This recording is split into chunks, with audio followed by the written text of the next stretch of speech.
Aloha and welcome to Your Heart Magic, an illuminating space where psychology, spirituality and heart wisdom meet. Here's your host, Dr. BethAnne Kapansky-Wright, the clinical psychologist with a mystic mind.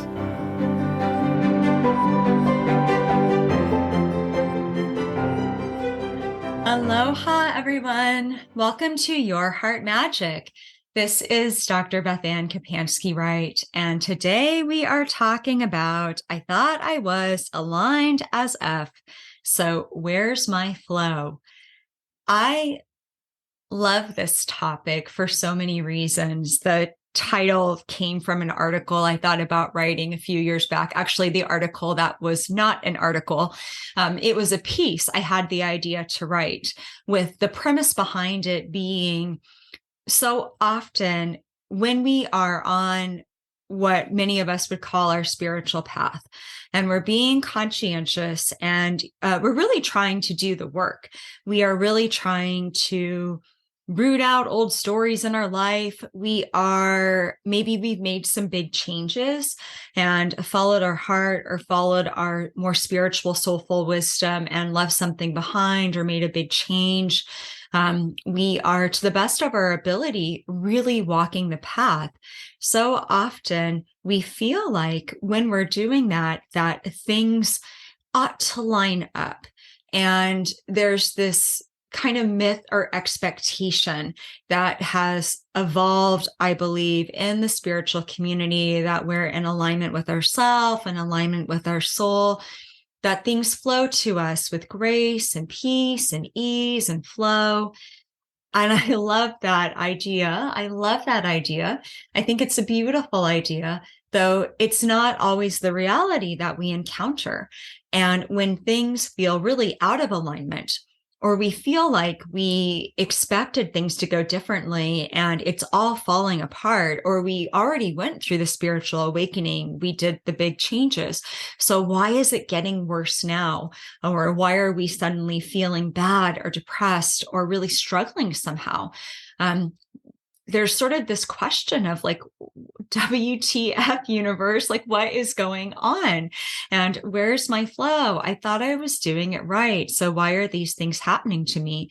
And the human tendency that we often have is to, one, either get mad and scapegoat the universe and somehow it's feeling that it's being done to us, or two, we turn it inwards and we kind of overthink it and think, well, maybe I'm doing this, maybe I've attracted this reality into me, maybe I'm not as evolved as I thought, or whatever, funny stories that our mind loves to tell us about the interpretation of the events going on in our life. And so we can spend a lot of time spinning our wheels and really beating ourselves up. And what if it's not the universe's fault?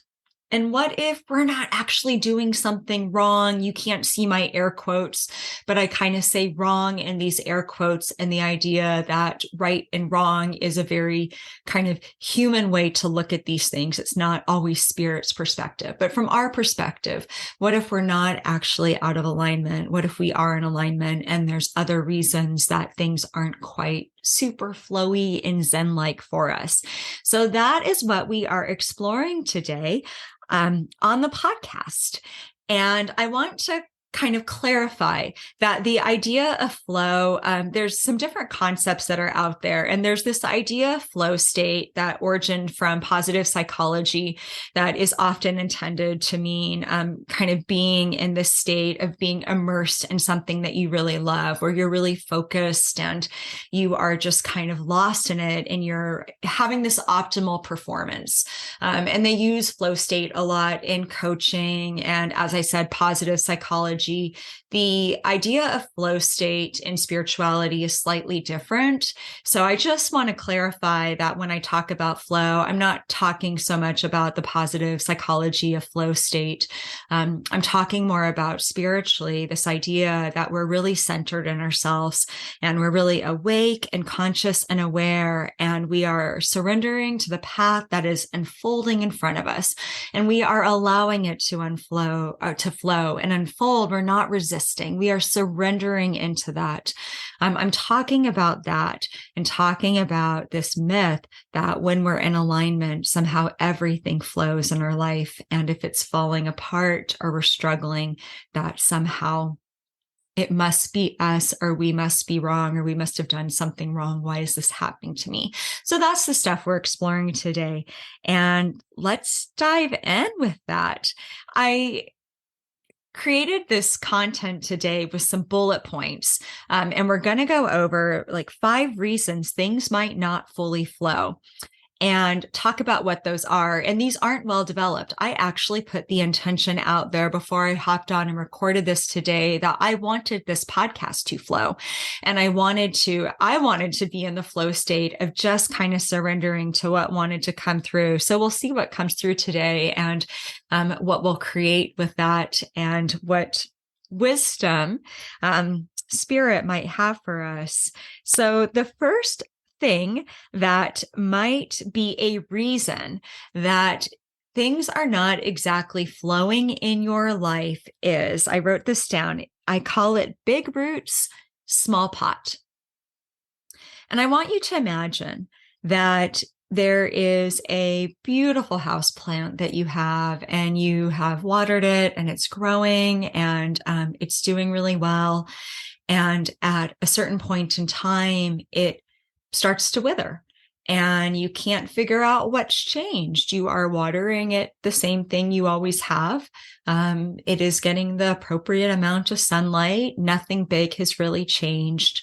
And maybe somebody comes along with the green thumb and kind of picks up the pot or looks at it and says, oh, this plant is really root bound.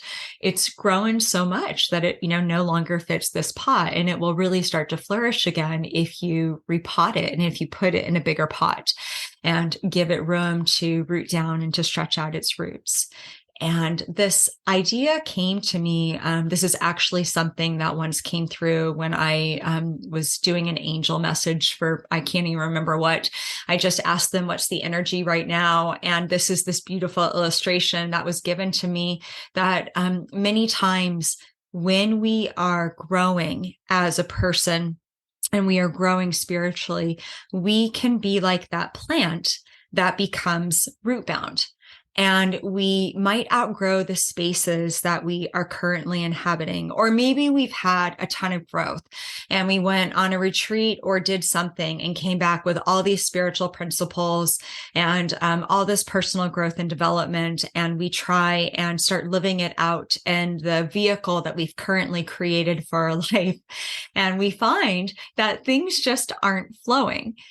Sometimes what is going on is that we have outgrown those spaces, or what we are bringing into spaces that we have previously been a part of is out of alignment in some shape or form. So this might happen if in a relationship where you have all this growth and you come back and you bring it into the relationship, and the friendship, or we'll say it's a friendship, and you've always been in sync before, and all of a sudden things start to feel really out of sync and you can't figure out what is going on. I've always been like such in step and in tune with this person, and there might be something happening here where either you've outgrown the relationship, or you've outgrown the current form that relationship has taken. We don't always outgrow relationships in our life. Sometimes we do, sometimes we don't. That is a very individualized case by case basis. But there is the possibility that things aren't flowing because it's just no longer in alignment with where we're at. And let's say the other party isn't interested in being in a space where they are maybe working on being their best self or their higher self, or they're just interested in something else. They're on a little bit of a different path. So there are times where we'll get really out of sync with something or someone in our lives, and it can mean that we are outgrowing that space. Another way, though, that this often presents itself, because many times when somebody is feeling this, like, where's my flow? They've actually already gone through some form of a process where maybe they've even transplanted themselves and they're like, I found a bigger pot. I like let go of a lot of things that were no longer serving me. And I've really stepped into this bigger vision of self. And I feel like I'm embodying that bigger vision of self. And I took that big leap of faith, and nothing's in alignment. Did I get it wrong? The same analogy applies in a slightly different way. And let's say that, whatever our proverbial plant is, this green growth thing isn't growing. And we think, oh my goodness, I need a bigger pot, or I need something slightly bigger. What if spirit knows that you are not a houseplant and you are not meant to have a bigger pot because you're going to become a bigger houseplant? What if you are an oak tree? What if you're meant to grow a rose garden and create something that has like multi-dimensional, bigger branches? What if your energy is meant to become something even more than what you previously imagined? And so the kind of growth that you were going through wasn't just uprooting your life or changing your life to try and step into a bigger version of self, but now you're in that bigger version of self. You think the growth is kind of done, or the worst of it's done. And spirit is like, no, no, no. This is an invitation to really become like a mighty tree and to really sink deeper roots. So you're not just being put into a different pot, you're being transplanted, and you are being put into brand new soil that is so much more nutritious and so much more nourishing and has so much more in it. That is going to feed you, and it's going to strengthen you, and it's really going to help you become who you truly are. Sometimes this is what's going on in more of a soul purpose spiritual sense, where the individual truly is like staying on the path the best they know how. They are doing the hard work of letting go, of trying to create those bigger spaces to embody who they are. And it's just not quite lining up because they're not done yet. And part of their path is to really realize that they're still thinking too small. And in order to become this bigger version of self and to really embody it and believe it, not just try and live it and act it, but to like truly become that, that there's this bigger like energetic transplantation that is going on. And that when we go through things being out of alignment, it often challenges us spiritually. And we are often asked to really come back and lean heavy on our spiritual relationship and lean heavy on our faith, and really kind of rock our spiritual connection, however we understand that to be. Those times can be really big testing times for us and really big times of trials. But often there are these hidden gifts and hidden lights that can be found during those times where we develop some form of an inner strength or some form of an inner belief, some form of realizing that we still had some like dead old roots and old limiting beliefs that were holding us back. And we wouldn't have been able to access them or root them out in any other way than to be in the circumstances that we were in. A good example of this, I will give you a personal one. Earlier, I said this was from the angels. And last week, we talked about the Akashic records, and I talked about my work with the records. And I think at some point in this podcast, I've talked a little bit about my angelic connection and how that was a gift that grew for me as well. And that gift came from being in a place where I was experiencing big roots, small pot. And I thought I'd gotten a big enough pot that I was really growing into what I needed. And I kind of learned on my own journey of like, oh, no, no, no. You don't need a pot. Like, you're going to go plant yourself in the ground and you've got some more growth to do, which was quite hard on my ego at the time. but it was part of my spiritual growth. And it was during that time that I really began to tune into feeling the angels, specifically the archangels, and really having a sense of that connection and receiving messages from them and having a more profound growth and relationship with that. I would not have been able to access that gift any other way. I certainly wouldn't have been able to access it if I had kind of gotten what I wanted the first go around. The only way to get to it was to be in a space of deep need. So there are times where there is something that we're growing into and we're really being invited to not only expand our mind, but expand our energy and expand our heart and the power of our heart and the love in our heart in a bigger way. And when we go into the heart and when we work our spiritual connection, we come back to our spiritual connection and we say, I'm really mad at you guys right now. Maybe I'm the only one who does this, but this is something I've been known to do. And I'm not happy with how things are going down here.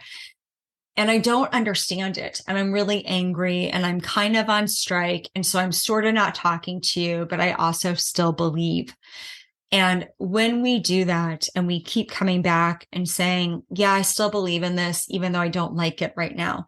I'm still on the journey, even though I don't understand it right now. I still know there's something bigger for me, even though I'm really confused right now about what's going on. When we're doing that, we're growing our heart. We are growing our faith. We are growing our spiritual roots. We are growing our dependence on our spiritual connection. And we are growing our embodiment as a spiritual being on this earth, experiencing humanity and here on this human journey. So there are some really valuable things that can happen when we're going through that. Second thing that might get in the way of having things go flowy in our life when we think we're in alignment is ego and expectations.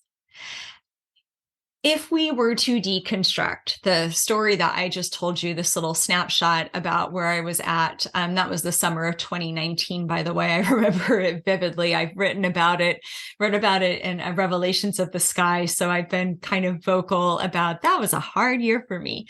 But if we were to deconstruct what I just shared, you can feel and hear in my words the ego that was there and the weight of the expectations.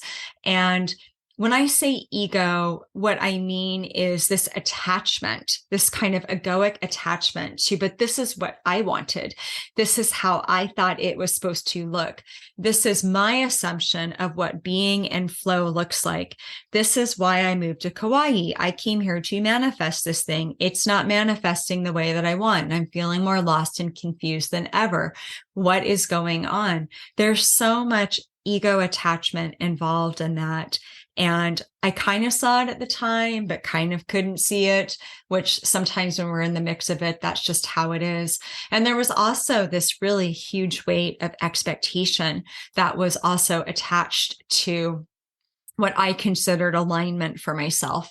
There was this weight of expectation that since I had taken this big leap of faith and I had really kind of shaken up my life in order to follow the soul calling to this island and sort of say yes to what I felt was my clarion call, that something big was supposed to happen and it wasn't happening, not in the way that I expected it to. And I was pretty upset about that. And then there were some personal hardships going on at the time and all sorts of things that if you would have looked at my life then, I looked at my life then, and that was really the summer that I was like, have I made a mistake? Like, did I miss the boat here? And I've just like really, kind of screwed myself for a while, and, gotten way off track. Like that was the summer that I was really kind of coming face to face with those questions for myself.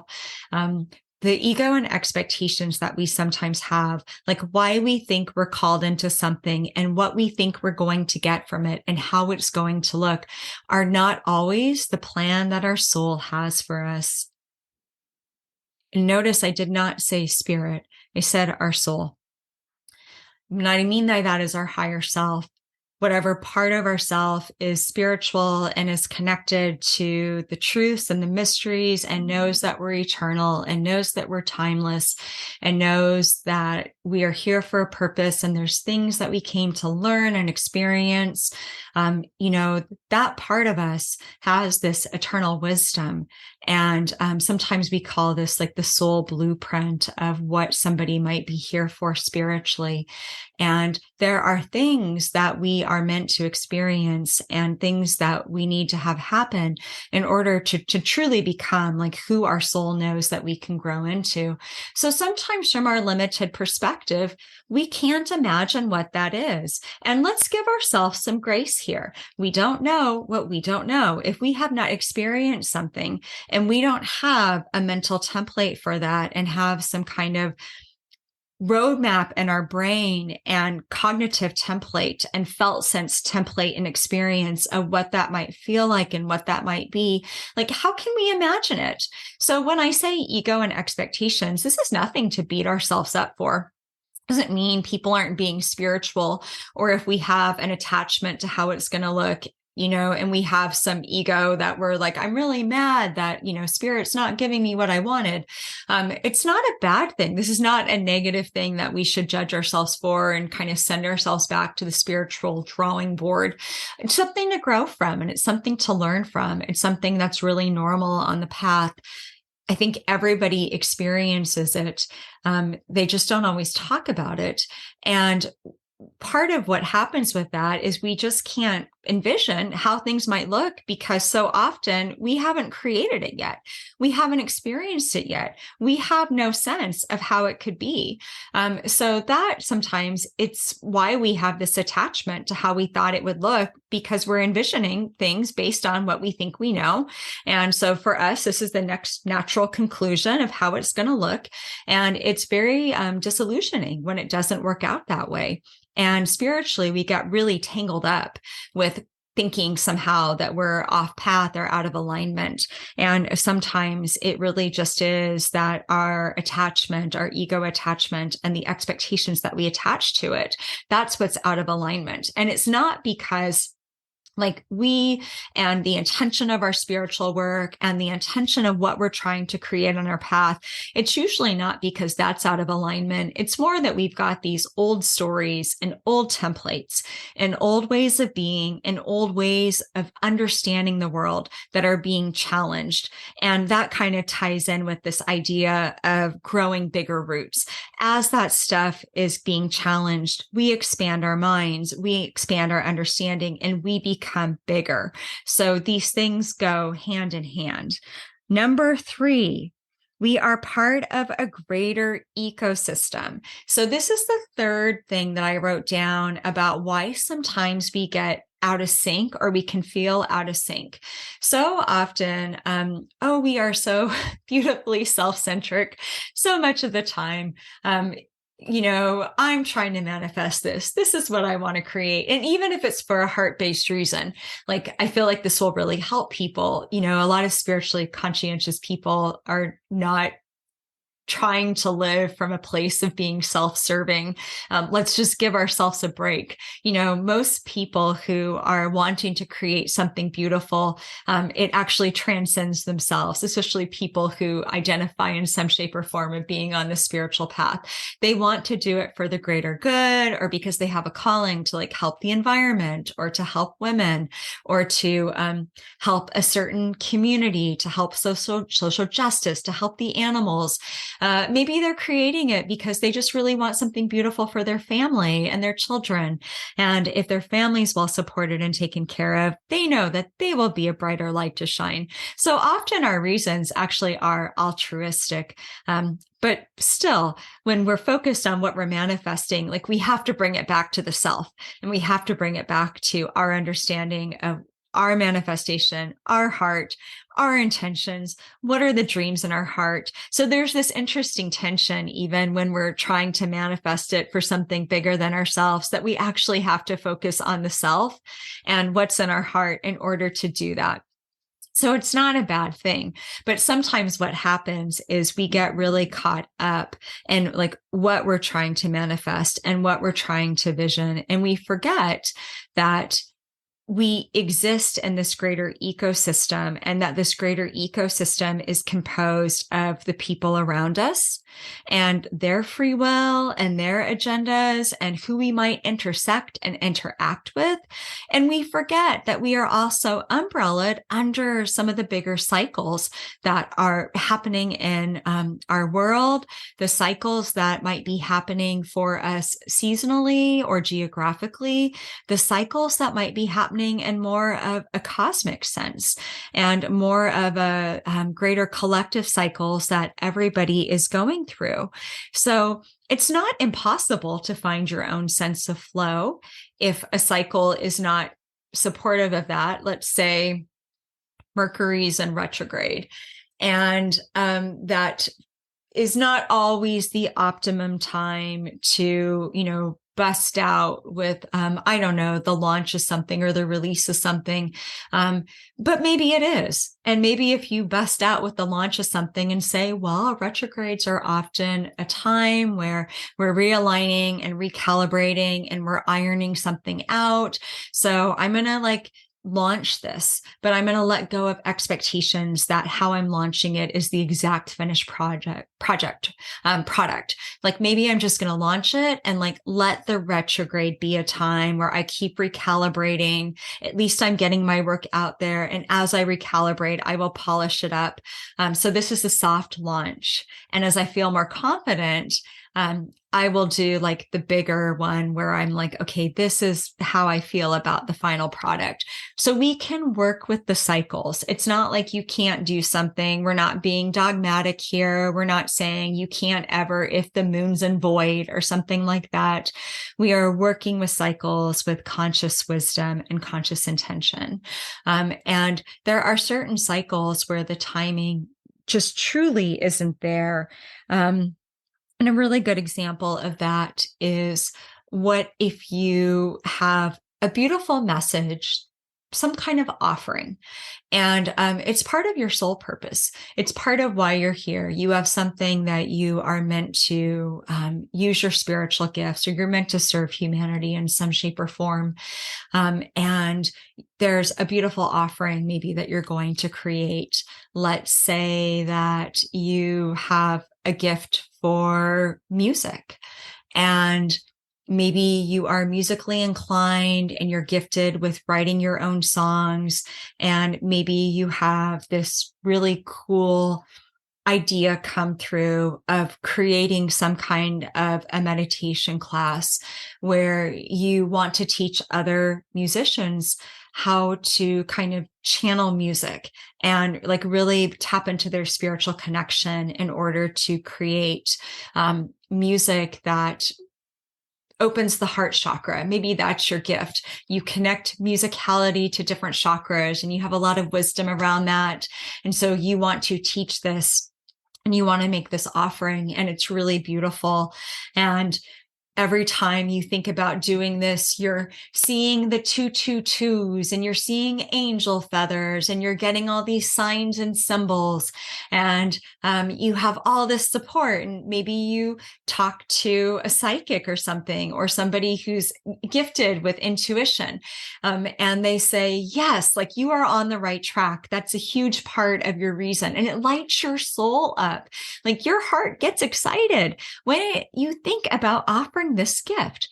And you create it, you package it, you put it into a class, and you put it out there, and it just doesn't go anywhere.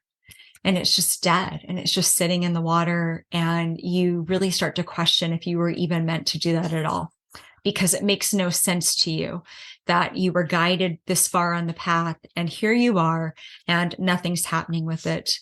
Well, what if something's happening in the greater collective cycle where people who typically would be writing music aren't writing music right now because they're really stressed about the economy, or they're stressed about something that's happening, globally, something that is happening that impacts humanity. And there's a lot of hardship or challenge or tragedy going on in our world. And so everybody's attention is on that, because it's meant to be on that. There's meant to be a consciousness being raised around some of these things that have been happening around us so that people feel more connected and more aware of what is going on in the world around them. And we are growing our awareness that we're part of a greater ecosystem. And so what's happening to somebody over there actually does impact us over here. And if everybody's attention is focused on that, all these people who can grow from this beautiful musical chakra course that you've created, which, by the way, I'm sure something like that's out there, but I was like, how fun does that sound? Like, I want to take that. I'm not a musician, but that sounds like super fun. All of them, their attention's turned elsewhere. So nobody shows up, or maybe one or two people show up. Now let's pretend that your soul, your higher self, your spirit guides, spiritually, that your angels know that if you were to create that and put it out there, and we'll say 2 years' time, when some of this stuff has died down or some of the stuff has shifted or some things are kind of back in flow again, and now people are wanting to write music, their attention isn't so distracted, they're a little bit more focused. And if you offer it at that time, you will have a wait list, or you'll have 50 people who show up to take the beta class that you put together. Might there be the possibility that things don't line up for your creation, or that's why it didn't do well? And it's not because you missed the mark. It's because you're umbrellaed in this greater ecosystem where it just wasn't the right time. Or those who are meant to receive your offering haven't gone through what they needed to in order to be in a space where they're ready to receive it. So that's what I mean when I talk about the greater cycles, the greater ecosystem. Sometimes it's planetary transits and planetary energies. Sometimes it is things happening to all of us in the collective that impact all of us. There's many ways these greater cycles can take place. You would not try and grow a flower garden in the middle of winter outdoors. And if you did, and you said, hey, everybody, I had a miracle happen. I grew this flower garden. Come see it. And it's the coldest winter on the record. A lot of people might say, that's amazing. I don't want to go outside. I'm really cold. It's not the right timing. I'm going to stay indoors where it's really warm. I don't want to freeze in order to see this, because their attention is focused elsewhere and they're worried about their pipes freezing or something like that. So there are times that we just have to remember we're part of something greater. And that brings me to my next point, number 4, why things might not be in flow. It segues really nicely into what we were just talking about. And this point I titled Meaningful Sacrifice. So the title of that is from a card in Alana Fairchild's Crystal Mandala Oracle deck. Her Oracle decks rock my world. They have been a friend to me for many years, and they've really helped me through a lot of times in my life. And the summer of 2019 that I kind of referenced earlier, when I was really coming face to face with myself, and I'm over on this island and everything's going wrong. And I was really having a tough time and thinking that I had just missed the boat. I was way out of alignment. I had no flow. That was the summer that I was really working with that Oracle deck. And there's a card in the deck called Meaningful Sacrifice. And she connects each of the cards to an archangel or to some form of a spiritual being. And so that one is actually connected to Jesus. And the meaning behind the card is kind of that old saying of like, what if rejection is God's protection. And it's the idea behind the card is there's times where we just do not get what we want. We do not get what we desire. We desire to teach the music course and to create it and have everybody come take it because we have this beautiful offering of light to give humanity, and hardly anybody shows up. And there are times where we are denied what we want, and we are asked to make a meaningful sacrifice in that moment and sacrifice like what we want in order for a longer gain, in order to grow that garden when everybody is actually tuning in and they are ready to come see the garden and they're ready to receive from the garden and they're ready to be inspired by the garden that you grew, the course that you created. And they are ready to take whatever light you have felt called to offer and help that spark something in them so they can shine a little bit brighter and then create whatever they're feeling called to create.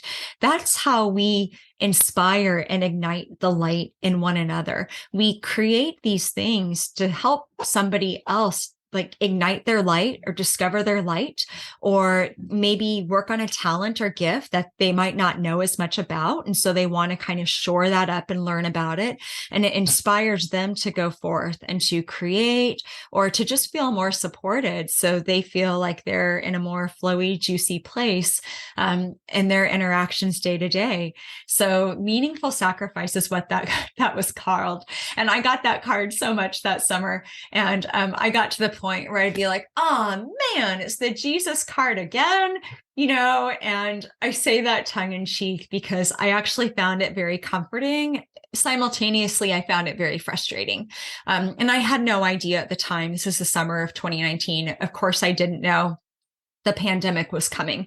I did not know the changes that would be happening in our world over the next few years. I did not know that we would go through this mass spiritual awakening that happened in the year 2020 when basically the world shut down for a while with everything happening in the pandemic, and the universe sent us to our rooms to think about what we had done. And everybody had a chance to do a lot of introspection. A lot of shifts and changes came from that time. They are still happening.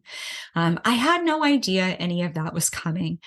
And so there are times where we get the Jesus card and we are asked to make a meaningful sacrifice, and the timing just isn't there. And we have to learn to surrender those egoic attachments and that over identification with how we thought the plan would be, so we can just receive where things are at now and what does spirit have for us now and what is showing up for us, what is presenting itself to us, and work with that.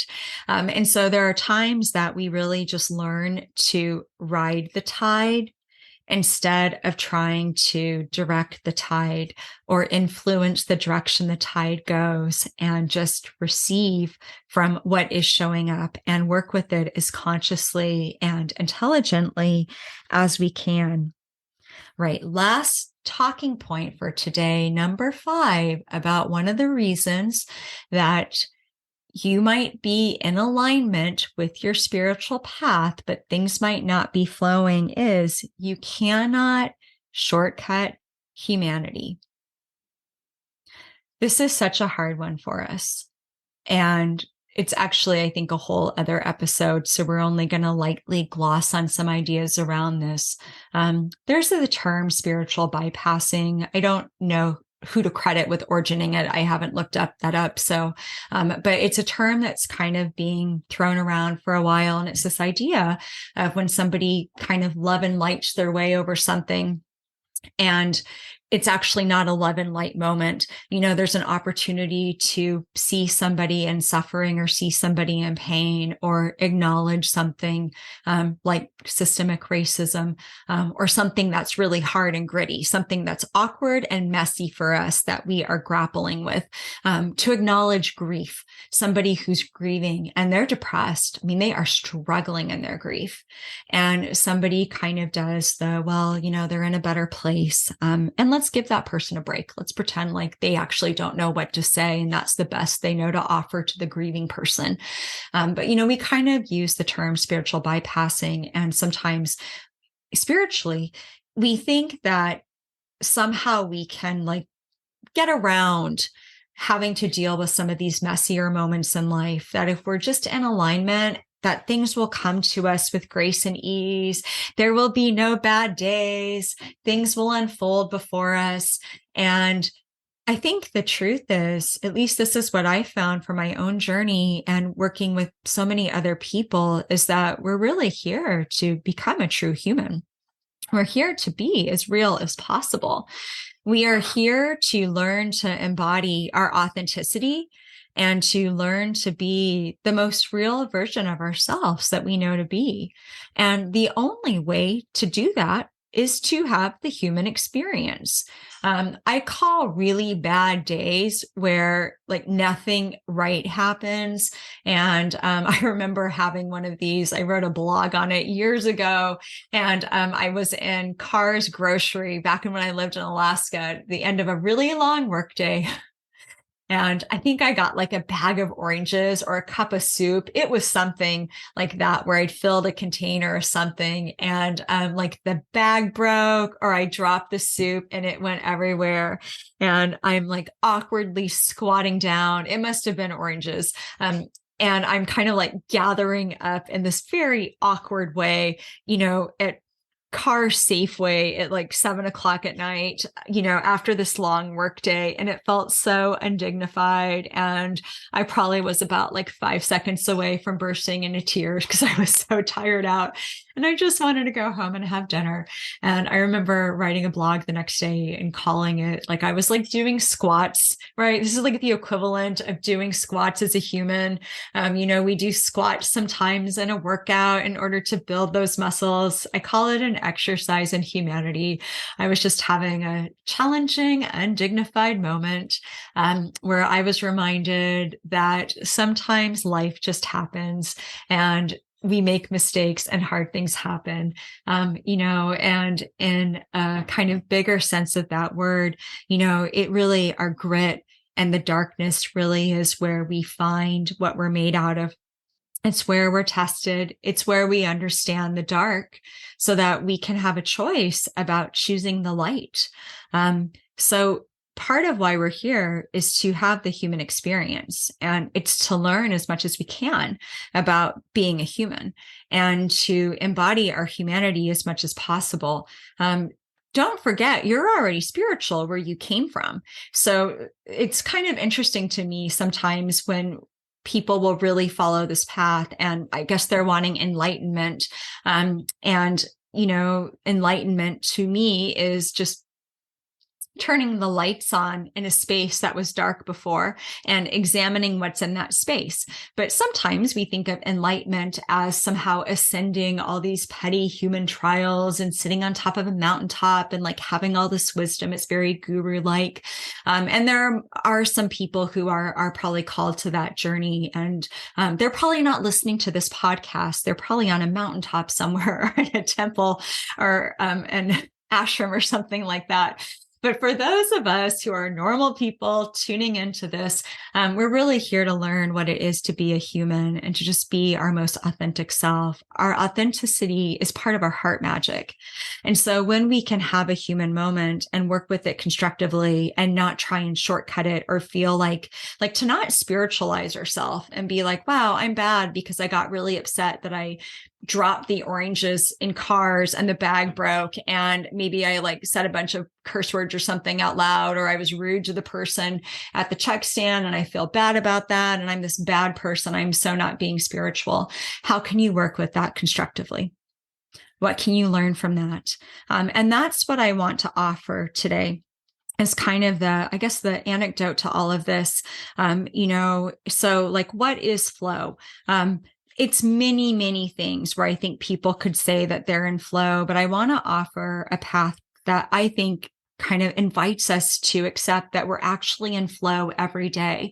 And if we can understand that we are here to learn about being human. And as we're growing spiritually and as we are embodying our gifts and expanding our minds and doing all that juicy, awesome spiritual stuff, we're also here to understand the dark and the grit and all of those things. And so we become experience collectors, where we are collecting experiences of the very many facets of what it is to be human. And if we can learn to bring grace into that space, and learn to laugh at ourselves and learn to say, wow, yesterday was not a good day. Like, I do not want to have a repeat of that. I'd like to not be in cars tonight, doing squats because I like dropped the oranges or, dropped the cup of soup. That was embarrassing and it dysregulated me and I became stressed out and then I snapped at people. I don't really want to repeat that. Well, what can I learn from that? But how can I give myself grace? How can I look at it and instead of haranguing myself for it, just be like, well, that was a really human moment. And how many people can relate to having something where it's been a long day and you're just trying to run a simple errand and something goes wrong and your stress threshold is triggered and now you are not your highest self. You are not your best self. You are your worst self. And you become like the angry T-Rex who is like wanting to wreak destruction on everything around you. I mean, that's so relatable. Can we give ourselves grace for that? Can we give ourselves grace for imperfections when we feel like we've had a missed season where we really weren't our best self and we were really struggling? How can we bring grace into that? How can we bring self-love into that?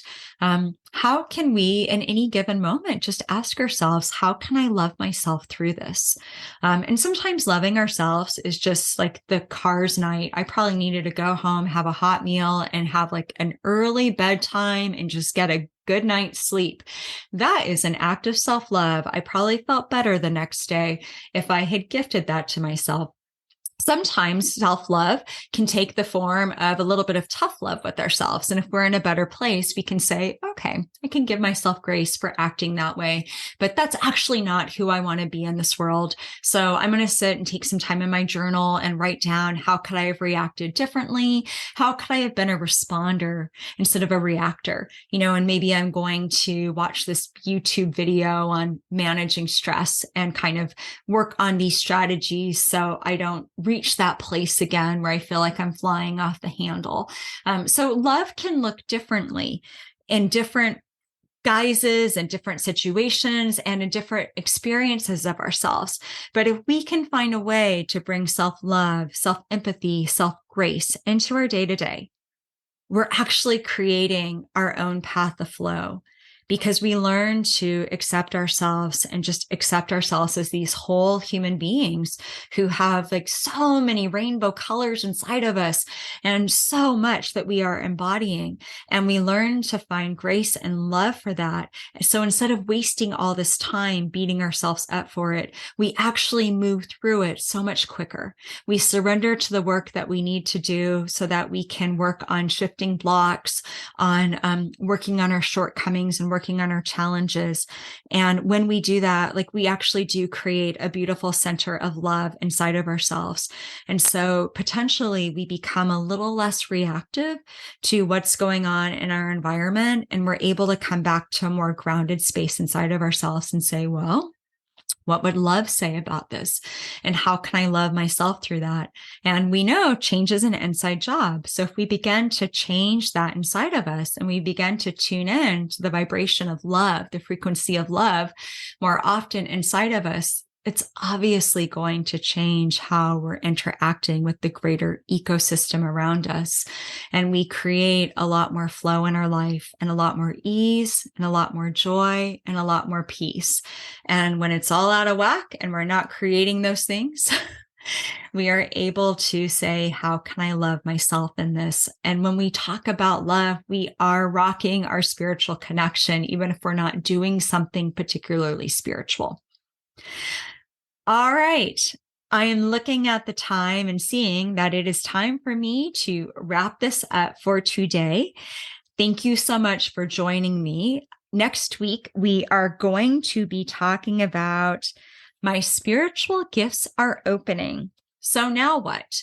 And that will really be about those times that we really start to have something new happen spiritually or intuitively, or we feel like, I'm supposed to grow at this point in time, but like we have no idea what the next step is because there's not some manual saying your spiritual gifts are opening. Here's the next step. And we're going to talk about what comes next and how to figure that out for yourself in a way that is aligned for you.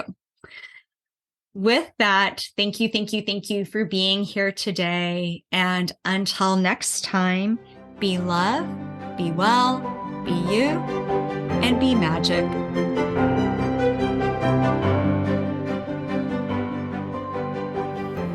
been listening to Your Heart Magic with Dr. BethAnne Kapansky-Wright. Tune in next week for a new episode to support and empower your light.